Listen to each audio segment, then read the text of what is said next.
আচ্ছা এবার দেখাই আমি নিজের জন্য কি শপিং করেছি। এই যে প্রথমেই আছে সুইট শার্ট একটা। আগে তোমরা এর কালার ডিজাইন সবটা দেখি না, তারপরে প্রাইসটা বলছি। আমি আজকে দারুণ জিনিস পেয়েছি, প্রাইসটা দেখলে তোমাদের মাথা খারাপ হয়ে যাবে সিরিয়াসলি। ফুল স্লিভ, কোয়ালিটিটা খুবই ভালো, ভালো মোটা আছে শীতের জন্য। আর এই দেখো প্রাইসটা দেখো, এটা অফার প্রাইসে আমি পেয়েছি। আমার এখনও বিশ্বাস হচ্ছে না আমি এত কম দামে এটা পেয়ে গেছি। যাই হোক, ভাগ্য ভালো থাকলে সবই হয়। তারপরে দেখাই এটা উলেন প্যান্ট আর কি, কী বলে স্পেসিফিক আমি নাম জানি না। এই প্রাইসটা দেখে নাও, ব্ল্যাক কালারই আমি নিয়েছি, অনেক কালার অ্যাভেলেবেল ছিল। আর এটা সেরকম ডিজাইন মতো আছে।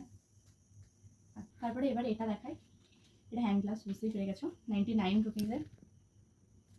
আচ্ছা এই যে আমি শপিংগুলো করেছি না, এর পিছনে একটা রিজন আছে ডেফিনেটলি, এমনি এমনি তো কিনিনি বুঝতেই পারছো, তো কারণটা তোমরা পরে জানতে পারবে। তারপরে প্রিয়দর্শিনী থেকে আজকে নিয়েছি একটা সনিসের বডি ওয়াশ, যেটার এমআরপি 120 টাকা। আর নিয়েছিলাম একটা মার্সের মেকআপ রিমুভাল ওয়েট ওয়াইপস, যেটার প্রাইস কত 109 টাকা, অফারে ছিল। কত দাম নিয়েছে আমার ঠিক খেয়াল নেই। যাই হোক আজকে এতগুলোই জিনিস কিনেছি।